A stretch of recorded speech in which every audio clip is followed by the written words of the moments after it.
شروع اللہ کے نام سے جو نہایت مہربان اور رحم کرنے والا ہے۔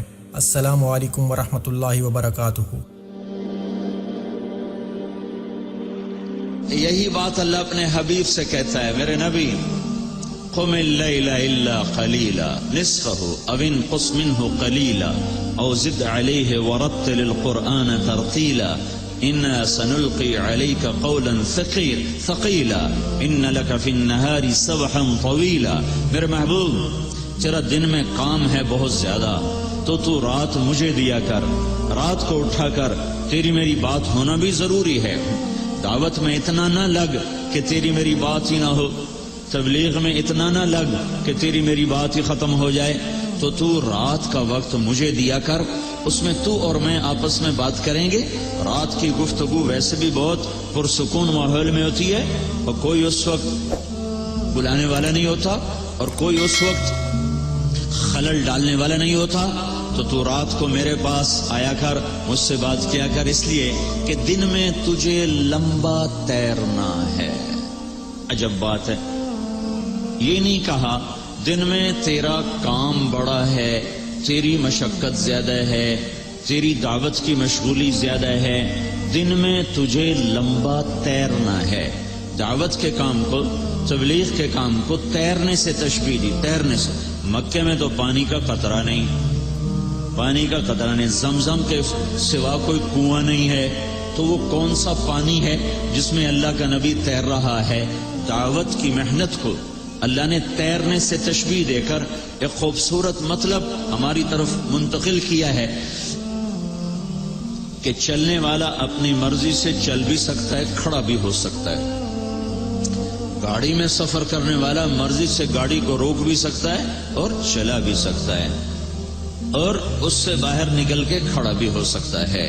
لیکن جو آدمی پانی میں اتر جاتا ہے، اس کی مرضی ختم ہو جاتی ہے، اس کے ذمے ہر حال میں تیرنا ہے، جب تک دوسرا کنارہ نہ آ جائے وہ تیرنا چھوڑ نہیں سکتا کہ چلو میں تھوڑی دیر آرام کر لوں۔ اب اسے تیرنا ہے، اگر وہ رکنا چاہے گا پانی کا بہاؤ اسے کہاں سے کہاں لے جائے گا، اگر وہ ٹھہرنا چاہے گا تو موجیں اسے اپنے اندر سمیٹ کے لائیں گے، مچھلیاں اسے نوالا بنائیں گی، اسے ان طوفانی موجوں سے لڑنا ہے، ان تھپیڑوں میں سے اس نے اپنا راستہ بنانا ہے، اور دوسرے کنارے تک جب تک اس کا ہاتھ نہیں لگتا اب یہ آرام نہیں کر سکتا، اسے ہر حال میں مستقل ہاتھ پاؤں مارنے ہیں۔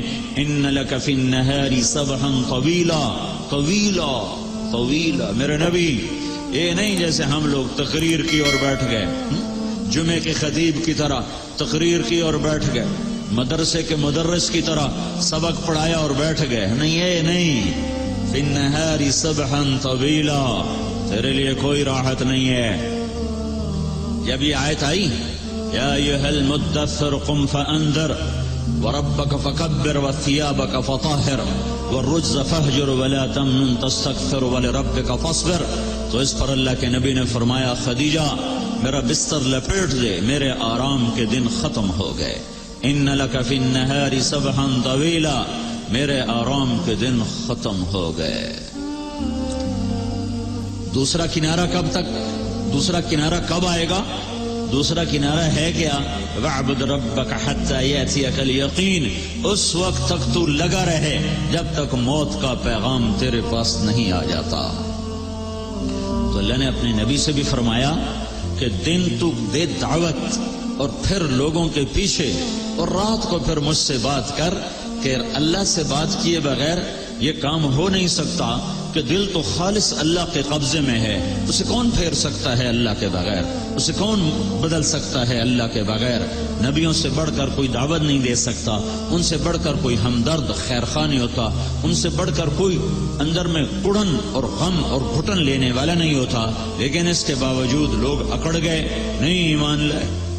ابو جہل نے کہا، میں قسم کھاتا ہوں کہ یہ سچا نبی ہے پر میں ایمان نہیں لاؤں۔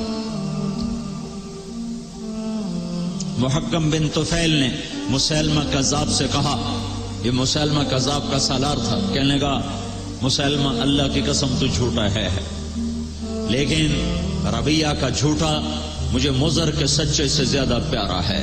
ربیعہ مسیلمہ کا قبیلہ، مضر ہمارے نبی کا قبیلہ، تو کہنے لگا